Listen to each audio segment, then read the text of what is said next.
Food ভালোবাসেন না এমন লোক পাওয়াটা আসলেই দুঃসাধ্য। মোটামুটি সবাই ফুড ভালোবাসেন।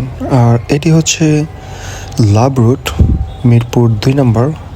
আপনারা যারা ঢাকায় থাকেন তারা অবশ্যই চিনবেন, আর যারা ঢাকায় না থাকেন তারা অবশ্যই এখানে চলে আসবেন, কারণ এখানে হচ্ছে লাইভ পিৎজা প্রোভাইড করে। আপনি লাইভ পিৎজা এখানে এসে খাইতে পারবেন। খাওয়ার আগে আপনি পুরাটা কারিকুলাম দেখতে পারবেন। আর এটি হচ্ছে মেনু, 11 ইঞ্চি, 7 ইঞ্চি, 9 ইঞ্চি পিৎজা রয়েছে তাদের। আপনি যেটা খুশি সেটাই খেতে পারবেন।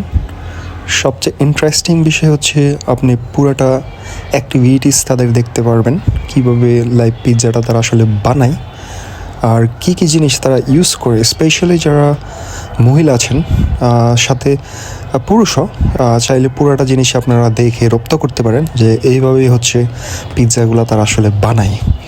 আর এটি বানাতে মোটামুটি সময় নেই 10 থেকে 15 মিনিট। এই যে একটা পিৎজা অলরেডি রেডি হয়ে গেছে, আর আমরা হচ্ছে এটা অর্ডার দিয়েছি। অর্ডার দেওয়ার পর এটা মেক করা হচ্ছে, একটু সময় লাগবে।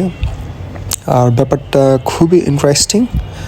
আর অনেক মানুষ এখানে দেখতে পেলাম এই পিৎজা খাইতে আসছে, লাইভ পিৎজা। শীতের দিন লাইভ পিৎজা খাওয়া, আর সবচেয়ে বড় বিষয় আসলে না, দেখতে দেখতে একটা খিদা আসলে বাইরে যায় যে কখন খাবো।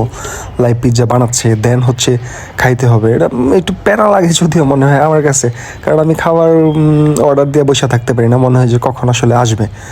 আর লাভ রোডের এই জায়গাটা খুব বিখ্যাত লাইভ পিৎজার জন্য। স্পেশালি এই ভাইয়েরা লাইভ পিৎজা খুব ভালো নাকি মেক করে, আমি যতটুকু শুনছি, তাই আমি আজকে এখানে চলে আসলাম। আর আমাদের পিৎজাটা অলরেডি দেখেন চুলায় দিয়ে দিছে। চুলায় এটা 5 থেকে 7 মিনিট পুরো হিট হবে। হিট হওয়ার পর হচ্ছে তারা এটা চুলা থেকে বের করবে। আর দেখেন কি লাকড়ি দিয়ে রান্না করতেছে, এটা কিন্তু গ্যাস না, লাকড়ি, তাই এটার টেস্টটা পুরো অন্যরকম হয়।